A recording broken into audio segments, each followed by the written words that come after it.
yang bisa disaksikan hanya untuk pelanggan Discord dan bisa diulang lagi. Oke, kita berbicara filosofi candle dan patahan emosi market. Ya, narasinya cukup ini ya, dramatis banget.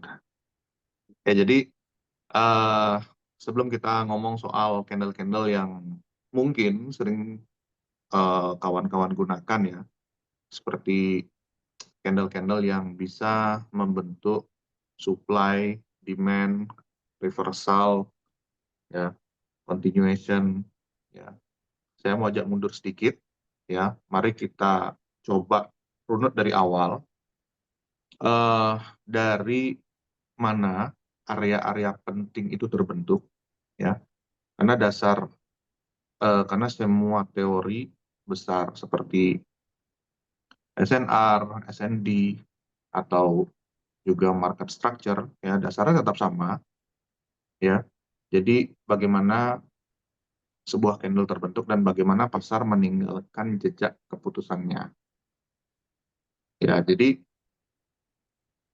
eh, pada sesi kali ini kita bukan bahas strategi entry, tapi lebih ke filosofi bagaimana memahami pergerakan pasar lewat hubungan antara close dan open candle.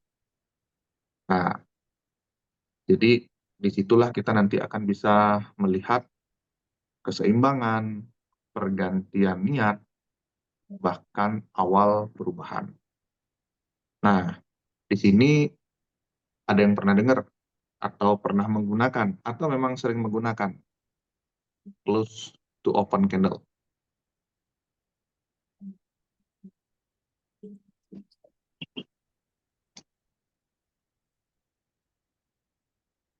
Nggak ada, berarti ini adalah sesuatu yang baru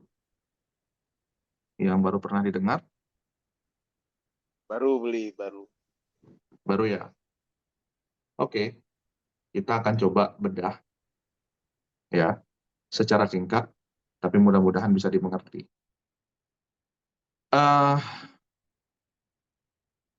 kita akan coba melihat candle dari sudut pandang yang berbeda, ya. Candle, di sini saya tidak akan benar-benar membahas candle itu mulai dari apa namanya body, apa namanya shadow. Saya anggap kawan-kawan yang join di Discord, baik itu sekarang join di apa namanya Zoom pada hari ini, itu saya anggap sudah mengerti soal eh, apa namanya bagian-bagian candle ya, yang mana namanya shadow, yang mana namanya body, yang mana namanya low, ya, high, ya, harga penutupan, harga pembukaan, ya. Saya anggap kawan-kawan sudah mengerti, sehingga saya tidak mulai dari benar-benar basic banget. Tetapi jika pun tidak mengerti, boleh banyak di Google. Jika kalian coba googling, itu banyak kok materi-materi seperti itu. Sebaiknya dibaca dulu, ya, baru nanti bisa diulang rekaman ini, ya. Nah, saya balik lagi. Candle bukan sekedar uh, warna merah, hijau, ya, atau hitam putih, ya. Jadi uh, kalau kita biasanya lihat candle sebagai tanda naik, turun, ya. Hari ini kita coba ubah pandangannya. Ya, jadi setiap candle itu adalah hasil dari ribuan keputusan, nah, bisa dikatakan seperti itu. Ya, ada yang yakin, ada yang takut, ya, dan juga ada yang menunggu. Ya. Jadi candle itu bukan sekedar visualisasi harga, ya, tapi itu bisa jadi cermin perilaku dan psikologis pasar, ya. Dan kalau kita bisa baca ceritanya, kita bisa tahu niat pasar itu sebelum benar-benar berubah. Ya, jadi filosofinya kayak gitu. Ya, jadi candle adalah hasil keputusan kolektif pasar. Oke. Eee, nah, ini adalah dasar teori ya, yang saya gunakan.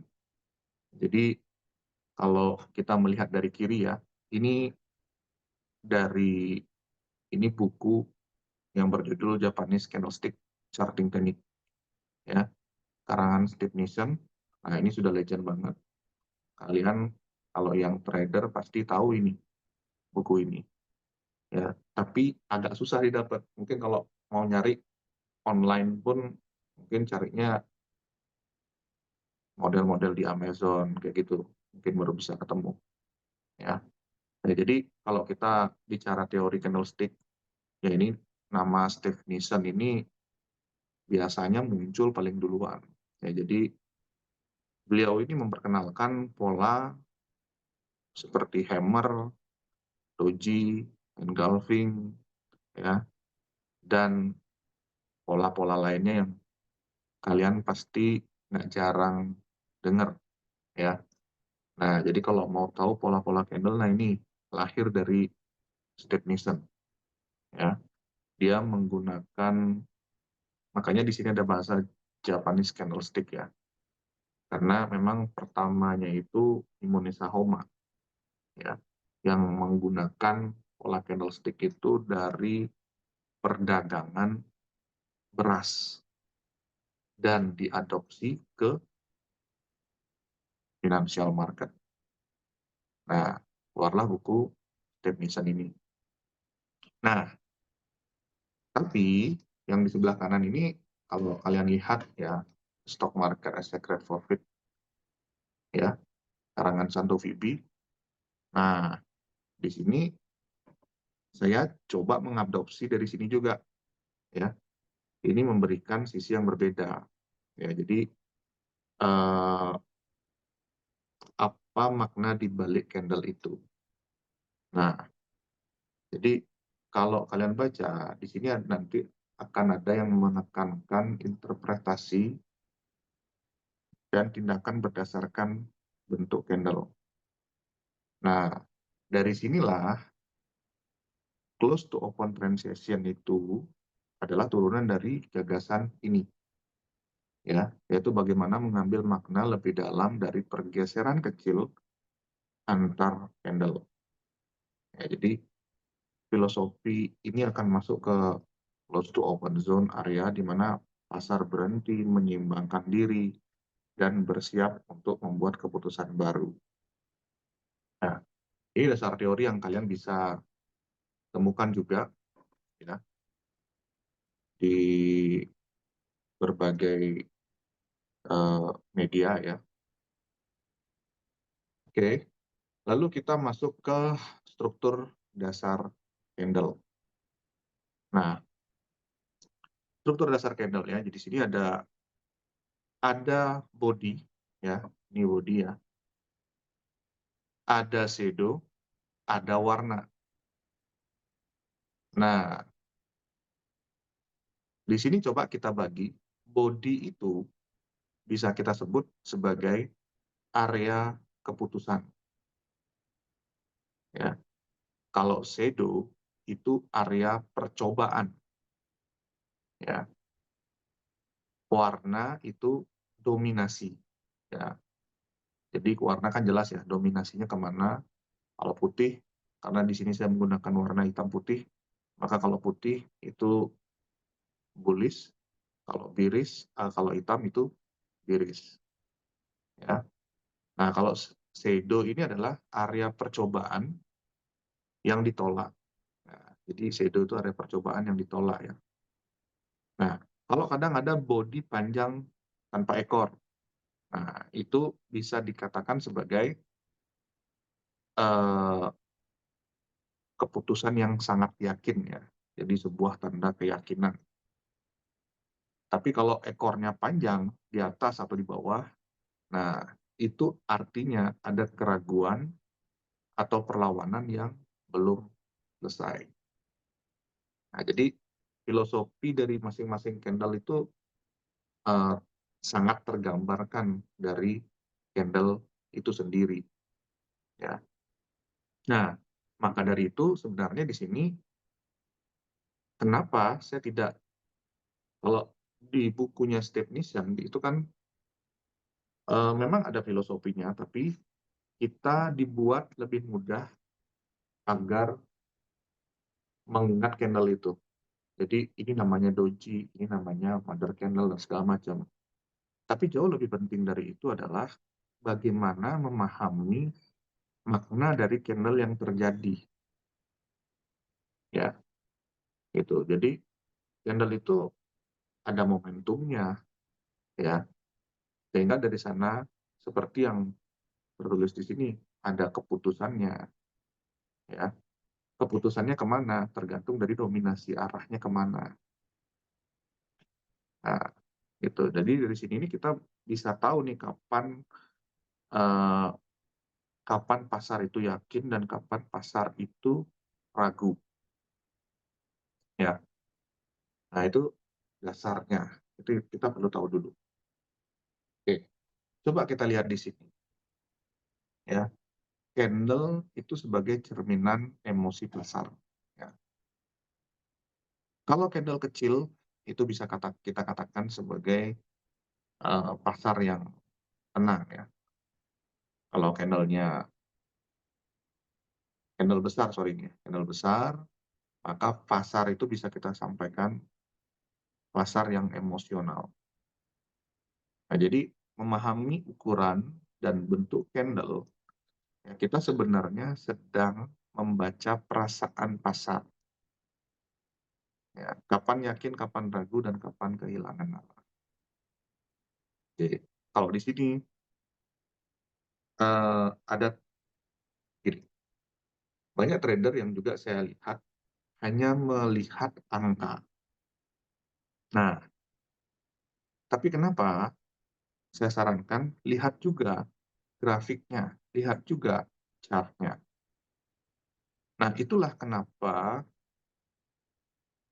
candlestick ini muncul, ya. Candlestick ini muncul digunakan oleh Himone Sahoma agar bisa mendeterminasi pasar. Dengan menggunakan teknik candlestick, Himone Sahoma itu benar-benar bisa menjadi saudagar beras yang kaya raya. Karena satu candle ini bisa memaknai histori yang cukup lengkap. Apa perbedaannya dengan menggunakan line chart? Line chart, kita tidak bisa melihat secara detail di mana harga penutupan, di mana harga pembukaan. Yang kita bisa lihat adalah harga tertinggi, harga terendah, pergerakan fluktuatifnya. Bagaimana dengan bar chart? Bar chart kekurangannya adalah kita tidak bisa melihat secara pasti dominasinya kemana, ya. Nah, candlestick inilah yang paling sempurna untuk bisa mendeterminasi dan membuat kesimpulan terhadap pergerakan harga, ya.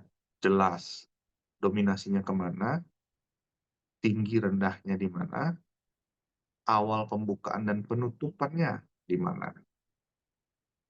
Nah, konsep itu yang digunakan oleh Mune Sahoma sehingga dia mampu menjadi saudagar beras, dan ini teknik ini bukan teknik, ya, candlestick ini diduplikasi, diadopsi bahkan ke berbagai uh, instrumen market, ya. Makanya kalau ada yang ngomong, "Oh, Pak, saya cuma sukanya gold, saya tidak suka yang currency lain." Nah, gold dengan currency lain, perbedaannya adalah volatilitasnya, ya.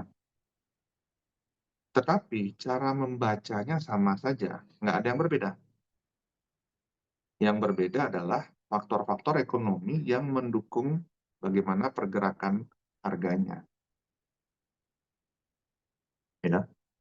Kalau Anda nggak bisa membaca candle, nggak bisa memaknai candle, mau itu di gold, mau itu di silver, mau itu di currency apapun, ya hasilnya akan tetap sama.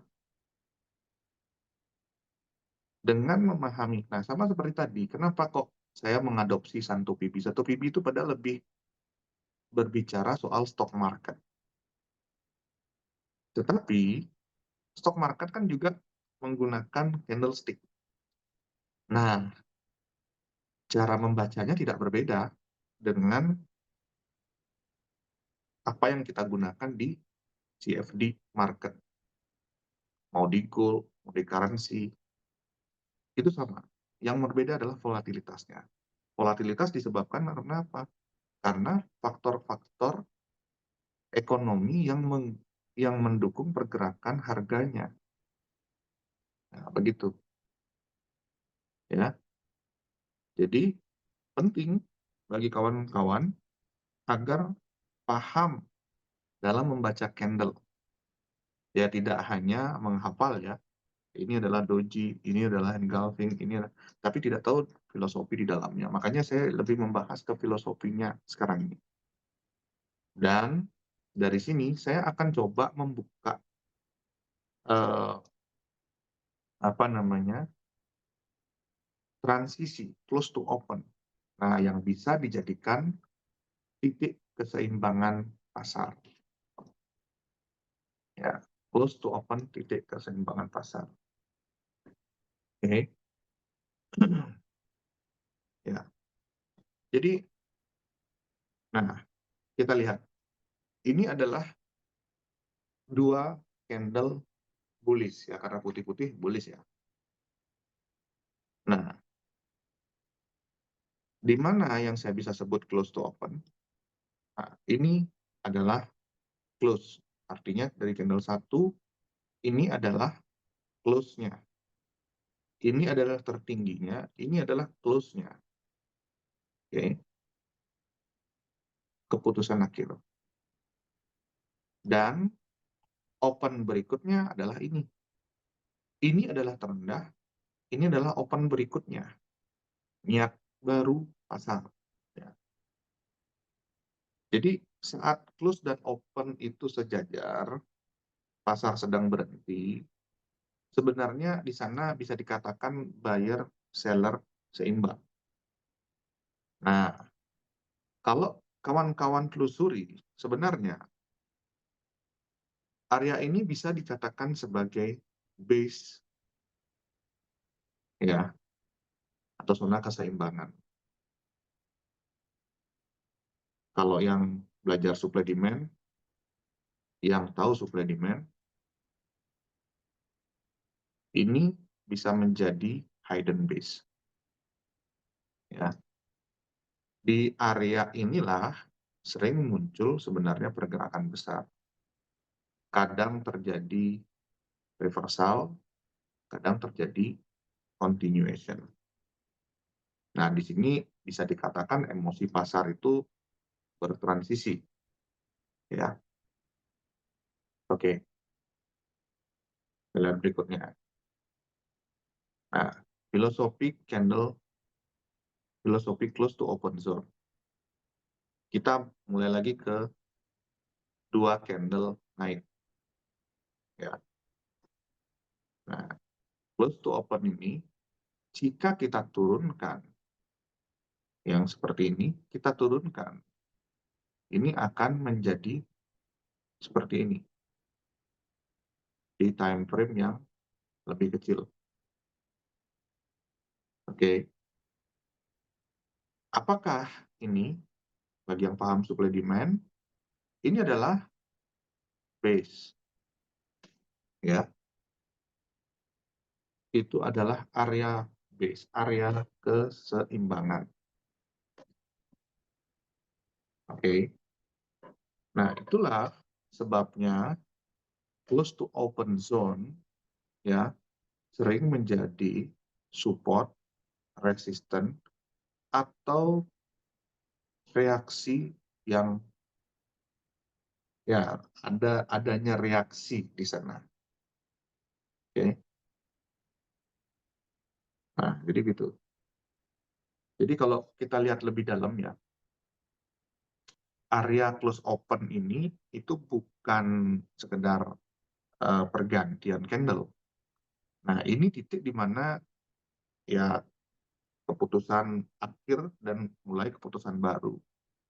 Nah, jadi biasanya muncul ketika pasar menimbang ke arah berikutnya. Oke, apakah ini lanjut atau berbalik, ya. Nah, saya akan coba lanjut lagi. Tidak semua close to open penting. Oke, di sini tolong dicatat, ya. Jadi bukan semua close to open itu penting. Syaratnya seperti apa?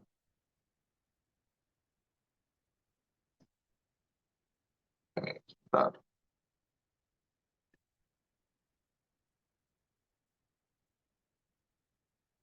sebentar.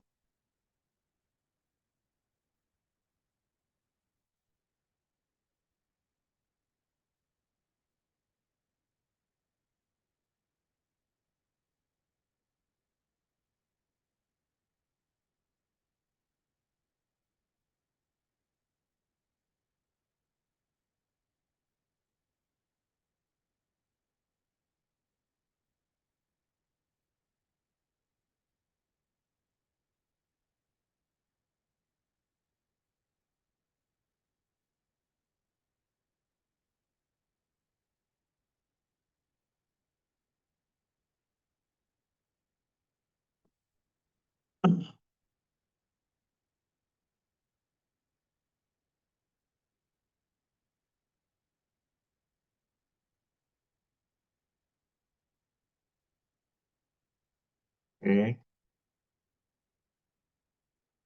Nah, jadi tidak semua close to open itu penting, ya. Nah, ada yang close to open sama arah, ada yang beda arah. Nah, jadi syarat utamanya adalah terjadi di area struktur besar SNR. Oke. Diikuti perubahan arah yang jelas, didukung candle impulsif sesudahnya. Oke, ini saya beri contoh, ya, yang eh, sama arah, ya.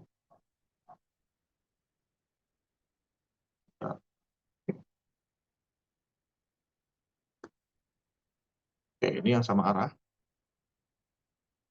Sama arah itu berarti bullish, bullish. Nah, di area struktur pasar SNR, ya, ini patahan ini terjadi, ya, inline dengan SNR, ya. Kalau di sini artinya resisten. Maka ini adalah level penting, ya. Ini adalah level penting. Syarat yang kedua, harus didukung oleh candle yang impulsif, ya. Jadi, jika ukuran candle sebelumnya X, maka candle setelahnya X plus plus, artinya lebih besar daripada X, lebih besar daripada candle sebelumnya. Oke, maka patahan ini, close to open candle ini, bisa berguna menjadi level atau area penting. Oke, ini di note, ya. Lalu yang biris, kebalikannya. Kita tahu SNR, kita lihat close to open candle-nya, ya, didukung oleh candle yang impulsif, artinya X plus plus, ukuran candle sebelumnya X, ukuran candle berikutnya X plus plus, ya. Maka ini menjadi level atau area penting. Oke, jadi nggak semua yang close to open itu benar-benar penting, ya. Meski di sana harga bisa reject. Ya, di sini saya filter yang mana yang bisa digunakan. Ini yang sama arah, dan yang ini beda arah. Nah, prinsipnya sama, ada didukung oleh candle yang impulsif setelahnya. Oke, jadi candle-nya sebelumnya lebih kecil, candle setelahnya lebih besar. Jadi kalau dilihat ini engulfing, ya, walau ini bukan perfect engulfing. Nah, ini adalah area penting, kawan-kawan. Ya, begitu juga sebaliknya, yang biris ketika ketemu seperti ini, ya, lihat candle yang lebih impulsif setelahnya. Candle sebelumnya haruslah lebih kecil. Oke. Nah, sampai di sini, kira-kira ada pertanyaan atau belum? Silakan.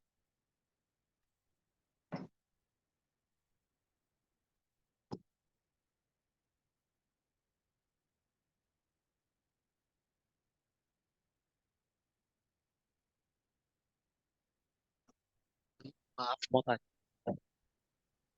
Saya Abdul Bedolski. Mau nanya, Bli. Time frame Ya. besarnya itu di time frame berapa ya? D, H4, atau H1 ya? Saran dari Bli. Untuk melihat lebih enaknya. Kalau time frame besar, time frame itu tergantung dari seberapa panjang kita mau trading ya. Seberapa jauh kita akan eh, durasi kita trading.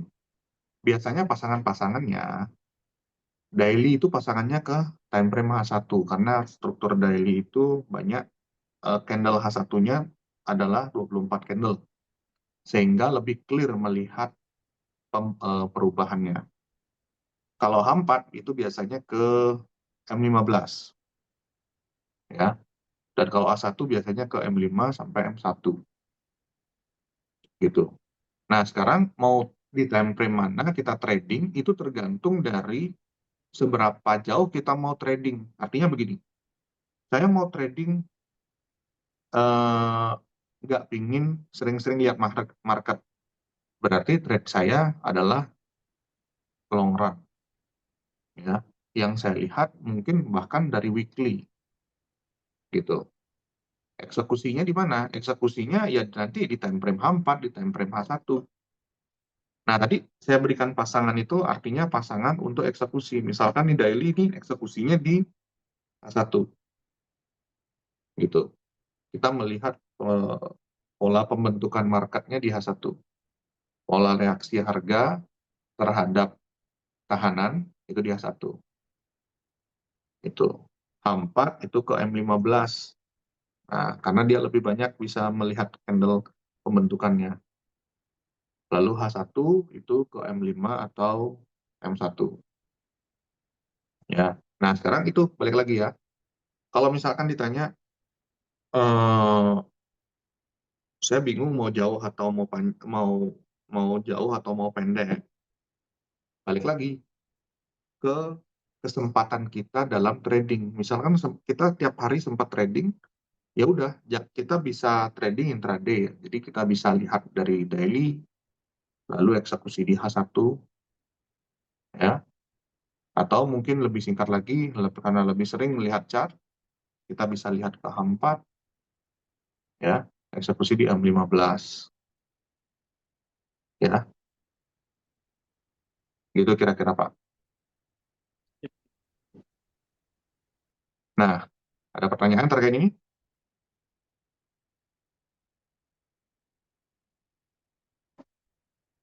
Yang lain ada pertanyaan atau bingung?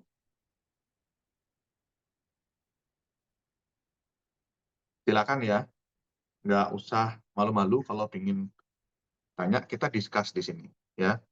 Jadi harapannya eh, diskusi kita interaktif ini memang eh, bisa menjawab atau ya meringankan lah masalah-masalah dari kawan-kawan begitu.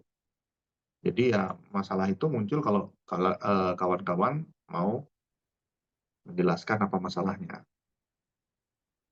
Ya, kita sama-sama saling belajar di sini. Ada pertanyaan?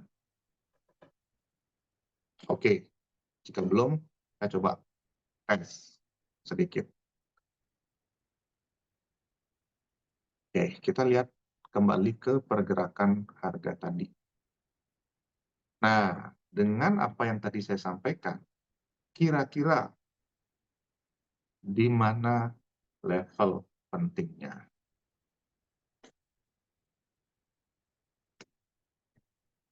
Oke, saya coba kasih tanda. Saya tadi lupa nulis ya.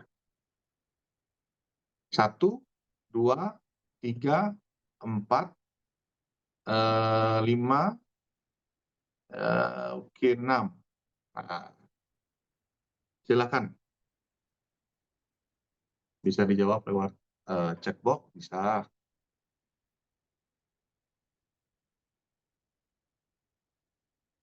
Ayo, saya ingin tahu juga apa kawan-kawan di sini nyimak apa enggak tadi. 3, Pak, 3. 1, 2, 3 di sini ya. Iya, Pak. Oke, pada ini 3. Yang lain?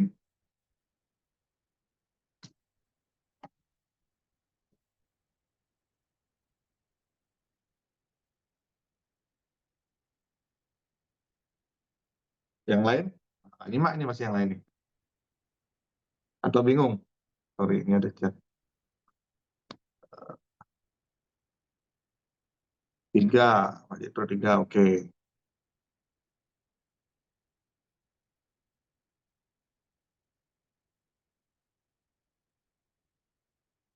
Pak Juli 3. Semua 3?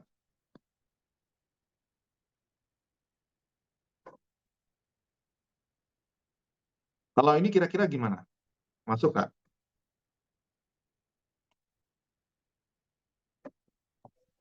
Kalau dari candle yang tadi sih, Pak, kurang rapet, Pak. Ya, ini sebenarnya masuk ya. Jadi ini berada di area resisten. Ingat ya, resisten itu tidak bisa dikatakan titik, tidak bisa dikatakan satu garis, nggak bisa. Ya, bila mana dia reject di angka-angka cantik ya atau angka-angka psikologis, tapi tidak melulu itu bisa benar-benar dipastikan sebagai level, enggak. Ya, apalagi di sini ada seperti ini nih. Nah, ya, patahan ini ada gap kecil ya dan seperti ini. Ini kalau di transisi ke time frame yang lebih kecil, ini akan kelihatan base-nya. Akan kelihatan base-nya. Dan ini berada di area resisten. Tapi pastikan jangan terlalu jauh juga ya. Ini kan kurang dikit ya. Kurang dikit. Jadi nggak terlalu dia minor lah ya.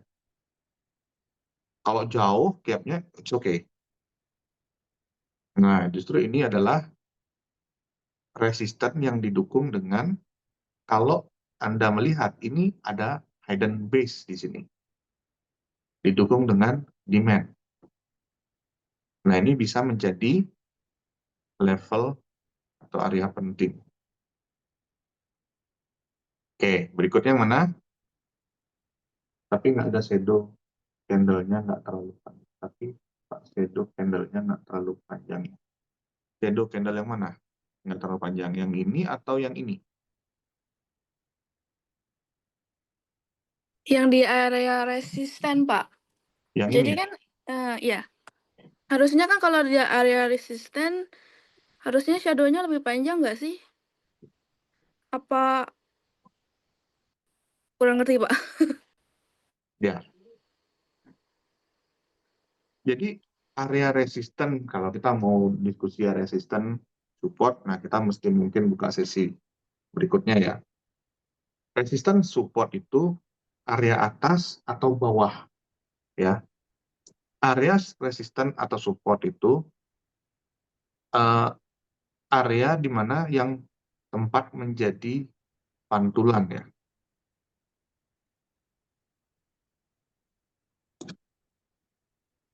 Jadi tempat pantulan atas atau tempat pantulan bawah. Ada penyebabnya kenapa harga itu memantul. Lalu pantulan itu adalah reaksi. Ini kita runut ya ngomongnya. Pantulan supaya tidak memahaminya dari sisi resisten itu shadow-nya panjang. Itu menurut saya masih setengahnya. Nah, pantulan itu jenisnya macam-macam. Kadang dia menimbulkan reaksi yang shadow-nya panjang. Ketika dia kena level support atau resisten, ya, atau tahanan, dia benar-benar membuat rejection. Rejection itu bisa shadow-nya panjang, atau bisa apa namanya, bodinya yang panjang. Ya. Jadi pantulan itu nggak selalu shadow harus panjang. Nah, tapi di sana memang terjadinya pantulan. Ada tahanan yang membuat dia drop atau naik. Sebagai contoh ya, ini adalah sebelum terjadi drop, ini menjadi area supply. Ketika area supply ini diambil dan drop, ya, ini menjadi batas atas. Ini kan karena kita melihatnya di time frame ini. Kalau kita perkecil time frame, ini bisa jadi ini akan shadow panjang, bisa macam-macam. Ya, validasinya adalah ketika dia naik, dia nggak mampu break dan dia drop lagi. Nah, resisten ini disebabkan karena apa? Ini disebut resisten, tapi sebelumnya dia disebabkan oleh area base. Base ini adalah supply. Nah, coba deh kawan-kawan ya, atau Bu Juli, ketika melihat sebuah shadow panjang atau apapun yang mereject dan terjadi pantulan di sana, lihat ke kiri, pasti ada penyebabnya. Penyebabnya itu biasanya adalah supply atau demand. Nah, kalau resisten biasanya disebabkan oleh supply. Kalau support, demand. Ini nih, dia reject di sini. Kenapa dia bisa naik? Ya, di sebelah sini, ini ada penyebabnya pasti. Oke. Jadi nggak mungkin nggak ada penyebabnya dia. Tetapi, reaksi akibat penyebab itu, ini menyebabkan menjadi support. Valid support ketika harga dites ke sini nggak mampu menjebol area itu. Oke. Tetapi valid support bukan berarti menjadi strong support. Nah, kenapa valid support bukan menjadi strong support? Filosofinya gini, semakin sering harga di level itu dinegosiasi, maka potensi harga di sana atau area itu akan habis negosiasinya. Nah, jadi di sini kenapa kok support yang valid? Nah, ini sering yang terjadi ya. Makanya bahasa fake out itu muncul. Kalau misalkan kawan-kawan sering mengikuti analisis harian mungkin ya, di sana kadang-kadang disebut bahasa fake out ya. Nah, fake out itu manipulasi. Kenapa sering muncul manipulasi? Nah, karena ada liquidity grab. Liquidity grab itu sebenarnya bahasa kini, tapi kalau sebelum-sebelumnya ada support atau resisten yang sudah tidak kuat, tapi valid. Nah, kenapa dia valid tetapi tidak kuat? Karena demand atau supply di area itu sudah dikonsum habis. Sama seperti ini. Ini contohnya. Ini supply, consume supply, drop, consume supply lagi, drop, habis ini supply di sini. Dia valid menjadi support. And then break, dan ini menjadi sebuah sinyal. Gitu. Nah, di sini saya akan menggambar nih setengahnya, makanya bukan mungkin di sebelah sininya itu bisa jadi ada reaksi shadow yang panjang, bisa jadi. Ya, tapi poinnya adalah kenapa itu bisa dikatakan support atau dikatakan resistance? Karena ada rejection di sana. Nah, seberapa besar atau seberapa panjang rejection itu bisa dikatakan sebagai support kuat atau support yang resisten kuat. Nah, itu kita akan mungkin bahas di sesi berikutnya. Itu akan lebih panjang lagi nanti. Oke, karena ini sayangnya cuma 1 jam. Ya, saya harap terjawab ya Bu Juli. Kira-kira masih ada yang bingung? Dimengerti, Pak, dimengerti. Makasih, Pak. Oke, saya Terus lanjut boleh tanya? sedikit. Ya, gimana Pak? Ya, saya mau tanya, Pak. Itu kan disebut dengan area base. Nah, mungkin agak menyimpang dari candle ya. Saya mau tanya, kalau ada area base, cara entry-nya apakah dia break, tunggu dia retest lagi untuk mengetes area resisten baru kita entry, atau gimana cara entry-nya di area base? Kita ngomong artinya yang lebih Bapak apa namanya fokuskan entry after break atau entry maksudnya entry after break lalu dites atau entry after break langsung entry begitu ya? Ya, betul. Itu cara yang idealnya dan amannya gimana? Apakah dia harus break dulu, tes, baru kita entry untuk memastikan bahwa itu area resisten yang valid, ataukah saat sudah break satu candle besar, kita entry? Seperti itu, Pak. Kadang saya bingung di situ, Pak. Nah, ini kalau saya ngomong secara teori ya. Nah, yang kedua itu sebenarnya perlu optimisasi. Jadi secara teori, kalau misalkan nih contoh nih, ini resisten di break, ya kan? Nah, lebih bagus lagi ketika resisten di break ini, ya, dites dulu supaya apa? Memvalidasi kan after break ya, resisten become support supaya memvalidasi support ini menjadi support yang valid, gitu. Kalau dia breaknya, apalagi breaknya jauh, nah jangan dikejar, justru malah itu menjadi apa namanya, menjadi peluang yang harus kita plot di sini, ya. Kalau dia break sedikit, mau entry, menurut saya juga jangan, karena bisa menjadi apa, back out. Kita nggak tahu di sebelahnya, mungkin ini area, ini kan resistan yang saya gambar, ya. Siapa tahu, contoh ini ya, kayak ini. Ini areanya segini, ya. Dia naik, drop, dan ini break, tapi nggak lewat ini, nggak breakout ya, ada breakout. Breakout itu close candle di atas ya, di atas area. Kalau break itu dia cuma nembus saja, shadow aja yang nembus ya. Nah, ini kan break dari ini. Kacamata kita kalau kita melihat ini break dari ini kan shadow doang ya. Kalau kita langsung entry, worry-nya di spike, benar-benar drop lagi, sama kayak ini contohnya.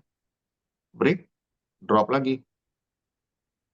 Nah, padahal memang mungkin saja dia naik. Cuman psikologis Anda kan pasti akan kacau di sini. Ya. Lalu yang kedua adalah masalah penempatan stop loss. Stop loss-nya menjadi confused mau naruh di mana. Ya. Mau taruh di sini. Belum ada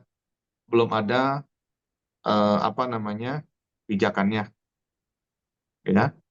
Nah, maka dari itu, biarkan saja harga itu break, ya. Makanya saya selalu sering di grup itu berbicara, nggak usah worry terhadap harga yang lagi move kenceng, justru itu bagus memberikan tanda ke kita. Biar aja. Nah, karena kita sebagai retail, tujuan kita adalah follow. Karena kita bukan market maker. Ya, mau seberapa besar dana kita, mau triliunan juga masuk dana kita, candle ini nggak akan bergerak. Ya, di sanalah fungsinya price action. Artinya begini, ketika nih harga ini benar-benar break ke atas, ini sudah menjadi price action yang pertama. Oke, saya sudah tahu harga ini ke atas. Price action yang kedua yang perlu saya lihat adalah bagaimana, kan kita sudah plot setelah kita tahu harganya ke atas, ini kita sudah plot level pentingnya di sini. Lalu yang kedua adalah PR-nya, bagaimana harga itu menuju ke level ini. Itu adalah price action yang kedua. Ya, apakah pergerakan menuju ke sini slowing down atau dengan momentum yang cukup kencang, ya, itu juga membuat kita mempertimbangkan dalam mengambil keputusan, gitu. Jadi nggak serta merta ketika harga ini break langsung entry, nggak. Biarkan break lalu dia mau turun, itu pun kita mesti lihat juga bagaimana pola pergerakan harganya, ya. Nah, sekarang pertanyaannya, pola pola pergerakan harga yang seperti apa yang lebih bagus saat menuju level atau area penting? Jawaban simpelnya adalah pola pergerakan harga yang semakin volumenya mengecil, semakin momentumnya merendah, ya. Coba deh, kayak kemarin, gold. Saya sebenarnya gold itu entry cukup terlambat di M5. Tapi karena saya tahu nih, sudah break, saya biarkan drop, setelah itu ada reaksi, saya entry. Terbang juga, ya. Saya sudah pasang stop loss yang sudah saya range. Nah, sama seperti itu, ya. Itu kira-kira Pak Bedolski. Terima kasih, Pak. Oke, ada lagi? Nah, di sini juga sebetulnya seperti yang tadi di kawan-kawan sampaikan, nomor 3 ini ya, di sini nomor 3 ya. Ini juga merupakan level area penting, ya. Karena ini base, ya. Dan, nah ini juga level area penting, ya. Karena ini base, hitam putih ya, impulsif, ini juga, dan ini impulsif juga, ya. Maka ini penting. Nah, pertanyaannya begini, saya di mana dong trade-nya? Ya toh? Pasti pertanyaannya begitu. Jadi, level area penting ini boleh saja kita plot. Maka tadi saya hubungannya adalah ke price action. Dimanapun level area penting kita plot, itu tidak akan berguna bagi market, ya. Jika market jika market ingin bergerak kencang, ya kencang, sudah dihabisi semuanya, ya. Nah, disitulah poin pentingnya price action. Jadi level area penting ini boleh saja kita plot buat apa? Buat jaga-jaga, bukan buat langsung entry. Buat jaga-jaga, bukan buat langsung entry, ya. Jadi ketika harga nyampe sini nih gimana nih polanya? Oke nggak? Ketika nyampe di sini, oh ternyata nggak oke nih, lebih mendukung drop. Ya jangan, kita jangan entry. Meskipun tiba-tiba nanti naik di sini, waduh ketinggalan, nggak dapat, ya sudah, kita tunggu aja, nanti pasti akan ada banyak pola-pola seperti ini. Pola-pola seperti ini nggak berhenti di market, pasti ya saja ada. Nah, itulah yang kenapa saya katakan trading paham candlestick ini, ya, ketika kalian paham, tidak hanya melulu digunakan di gold. Jadi bisa digunakan di currency-currency yang lain. Semisal di gold nggak ada pola yang bagus, jangan dipaksa. Jangan dipaksa kita tuh harus trading di gold, jangan. Nah, itu adalah sumber dari masalah psikologis kita. Gitu. Cari peluang yang lain yang kira-kira memang memberikan kejelasan market. Ya, kejelasan arah, tahu tempatnya, level-levelnya, ya, kita tinggal menunggu di sana. Ya, makanya dari tadi saya tidak plot ini harus gold, ini harus apa namanya silver, ini harus currency A, B, C. Nggak, ini berlaku umum. Sama seperti teori yang disebutkan oleh Steve Nissen, dia disebutkan oleh Santo Pibi, itu sama. Gitu. Ya. Nah, ada sebenarnya pendekatan-pendekatan lain yang bisa digunakan. Ya, bisa kawan-kawan gunakan Fibonacci. Bagi yang mengerti Fibonacci, bisa gunakan itu. Ya, bisa juga kawan-kawan gunakan pendekatan level atau angka-angka psikologis. Nah, jika level angka-angka psikologis itu dekat-dekat area ini, atau salah satunya, kawan-kawan bisa plot menjadi area-area yang benar-benar kalian akan pantau ketika harga itu mencapai level-level tersebut. Gitu. Pak Nah, Putu mau lalu, nanya dong. ya silakan Pak Denny. Pak, ini kan yang candle nomor 2, contoh di TFH1 tuh dia break. Kita entry lah di nomor 2 itu. Stop loss-nya itu apakah harus di nomor 3, Pak? Atau lebih bawah lagi? Di sini maksudnya, Ya. entry di sini. Ketika break, untuk di sini, Ketika, ya. entry di sini.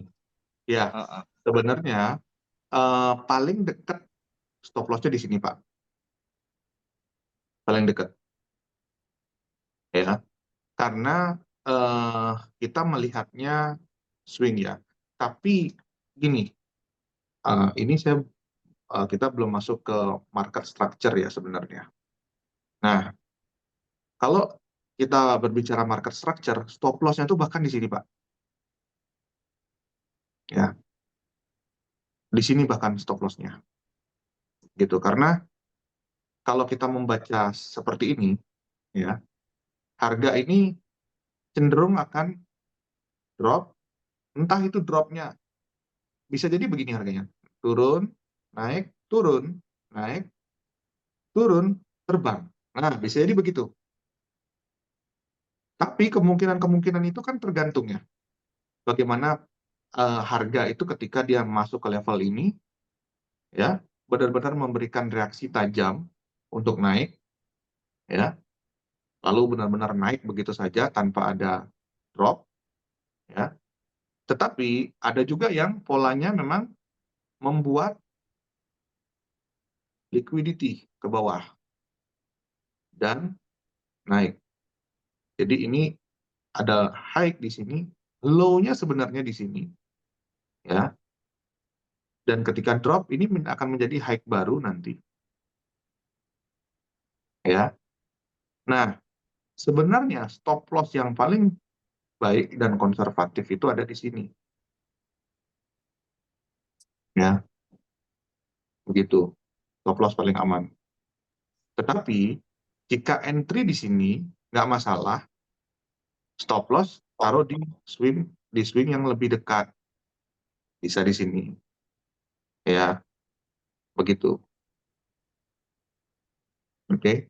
Nah, poinnya begini Pak, ketika memasang stop loss, ya jangan bedakan open di sini dengan stop loss di sini, dengan open di sini dengan stop loss di sini, itu bedakan lotnya, jangan disamakan lotnya, gitu, ya. Jadi lotnya tergantung apa? Tergantung dari persentase risiko yang Bapak toleransikan. Ya, kalau misalkan saya toleransi risiko entry-nya dengan jarak seperti ini, saya toleransi hanya 0,5%, maka ukur dulu jaraknya, ya, jaraknya itu berapa pip, misalkan begitu ya, dari modal kita ketemu lot size, ya. Ukur dulu jaraknya, toleransinya 0,5%, dengan jarak ini akan ketemu lot size. Ya, jadi bukan langsung ini di sini 0,1, di sini stop loss-nya 0,1, di sini stop loss-nya, itu akan berbeda jatuhnya. Ya. Lalu kalau misalkan saya mau aman dengan 0,5% juga, ya di sini pasang lot-nya, ukur dulu jaraknya dari sini ke sini, berapa pip, dengan 0,5% akan ketemu lot-nya di sini. Jadi ketika kena di sini, dengan kena SL di sini, ukurannya akan sama. Nah, yang jadi masalah kan adalah itu tadi, orang banyak kawan-kawan trader yang eksekusi market cukup ugal-ugalan dalam hal open posisi lot, ya. Lot size-nya yang penting asal open deh. Apalagi kalau ngikut saran broker, udah pasang lot 1, yang happy brokernya, ya. Yang happy bang brokernya beneran. Mau loss mau profit, yang happy brokernya Pak. Gitu. Oke. Ada pertanyaan lagi? Silakan. Oh, saya itu Pak.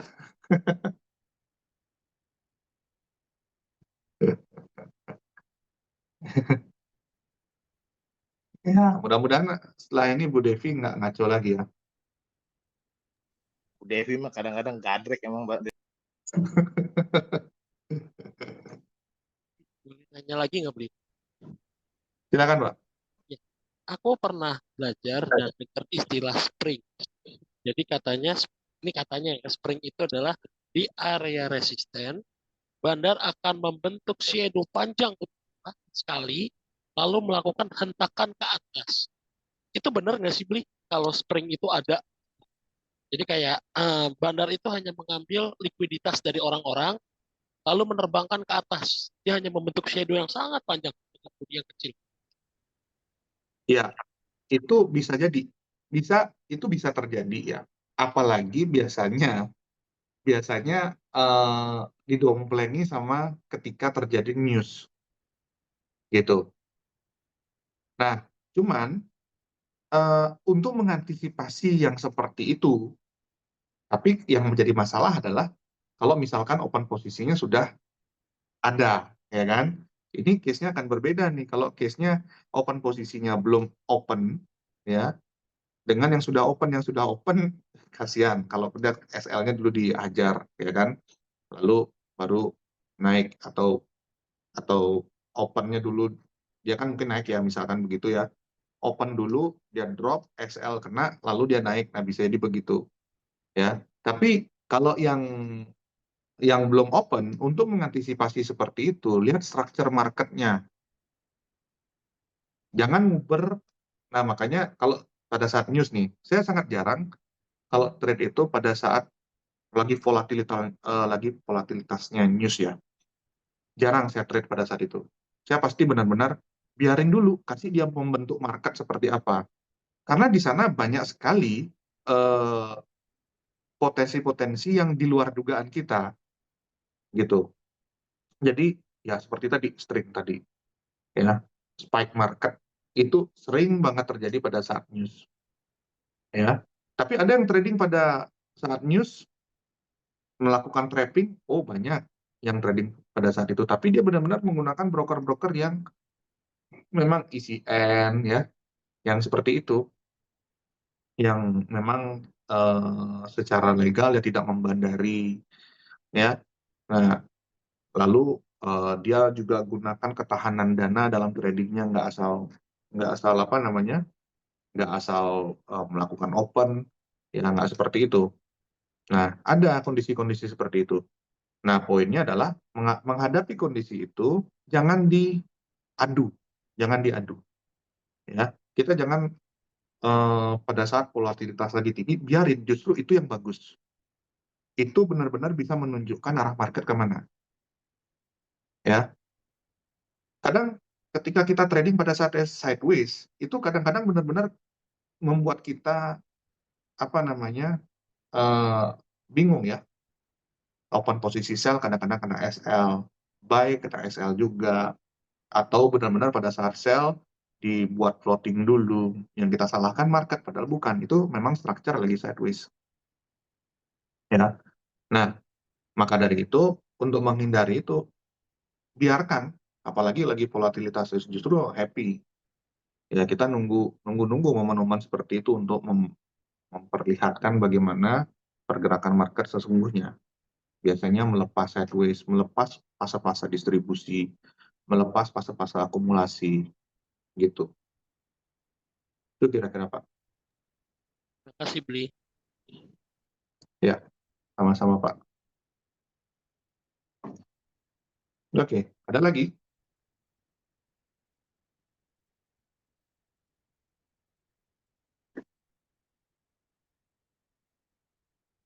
Nah, di sini yang saya juga ingin tekankan adalah, janganlah punya mindset ketika kita trading, kita harus menang terus.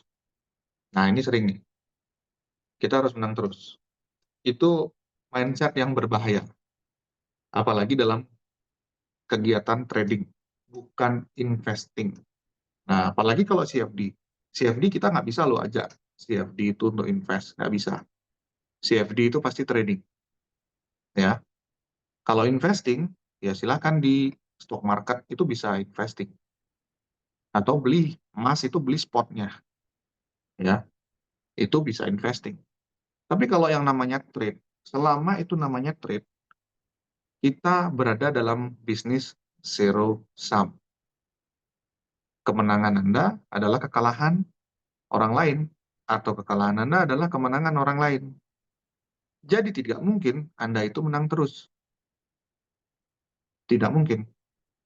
Yang dilawan tidak hanya retail trader, bahkan broker itu sendiri bisa dilawan. Ya, bahkan liquidity provider kita lawan. Maka dari itu kita nggak mungkin menang terus. Yang kita perlukan dalam trade itu adalah bagaimana akun kita bisa tumbuh. Ya, kalau stock market trade itu apakah zero sum? Yes, zero sum. Selama dia trade jual beli jangka pendek itu zero sum. Tapi kalau dia invest, ya udah nunggu value dari perusahaan, nunggu value dari instrumen itu naik. Sama-sama kita naik semuanya. Kita diamkan uang, ya sama-sama nanti value nilai sahamnya akan naik. Nah, itu kalau invest. Beda cerita, nggak ada yang dikalahkan. Tapi kalau trade, pasti ada yang dikalahkan. Dan kita tidak mungkin akan menang terus. Ya, mungkin kawan-kawan ada yang lihat, ada nih yang ini nih ada yang menang terus dalam periode kapan? Mungkin metode atau teknik atau strateginya itu pada saat kena fase-fase yang lagi memang mendukung. Ya kan, fase dalam market itu kan ada beberapa, ya, ada distribusi, akumulasi, ya, lalu memang apa namanya rally, ya. Nah, mungkin metode atau strateginya pas kena pada saat fase-fase itu. ya. Dan satu fase itu pergerakannya bisa nggak 1 hari, bisa bulanan, bisa bahkan 1 tahun itu bisa berada dalam fase itu saja, begitu. Ya, oke.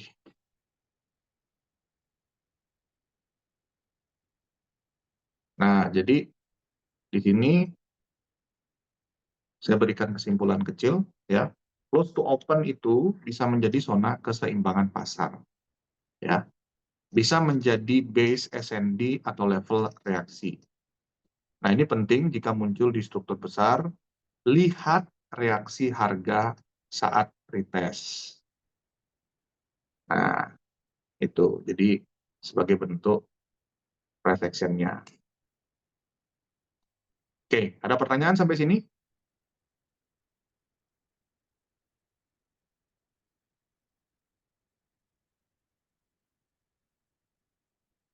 Oke, kalau enggak, saya kasih kawan-kawan PR, ya, supaya apa yang saya sampaikan juga berguna, ya, bukan menjadi angin lalu saja, ya.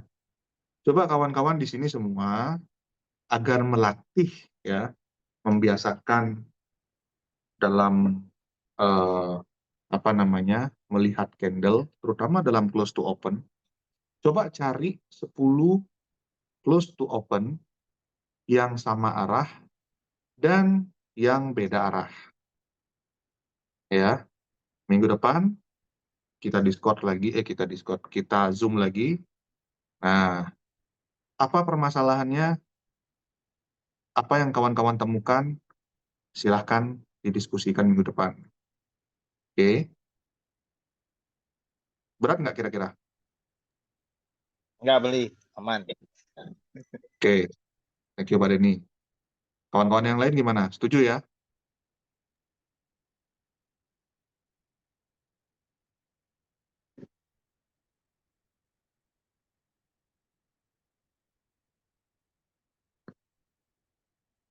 Ya, jadi PR-nya tolong, pusing nggak bisa. Nggak apa-apa Bu Devi. Yang sibuk ya sudah, nggak apa-apa, nanti kita ketemu di minggu berikutnya lagi. Ya, kawan-kawan di sini, kalau memang serius belajar, ayo coba ikuti apa yang saya minta. Coba kumpulkan masing-masing 10 close to open yang sama arah dan yang beda arah, sesuai dengan syarat-syarat yang tadi saya sampaikan. Oke, nanti saya akan cek. Ya, oke, ada pertanyaan sampai di sini? Tolong di-capture ya, di-capture ya, di-capture close to open-nya, dikumpulkan, di-capture. Ya,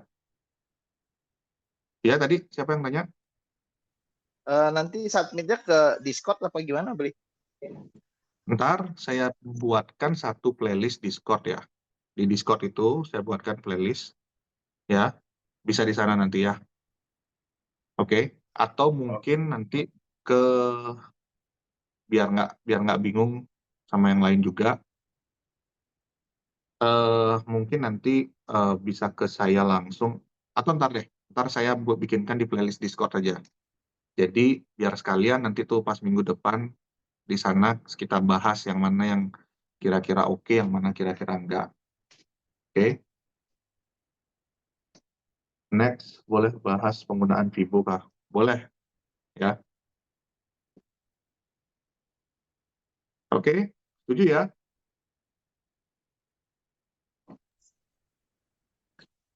Oke, eh, itu yang bisa saya sampaikan pada pertemuan kita pertama kali ini. Ya, saya harap ini bisa membantu kawan-kawan dan bisa memacu semangat belajar kawan-kawan juga. Ya, mudah-mudahan kita bisa konsis melakukan ini ya. Minggu depan di hari yang sama, kalau nggak Sabtu, Minggu ya, seperti ini, kita akan ketemu lagi. Oke, ada pertanyaan?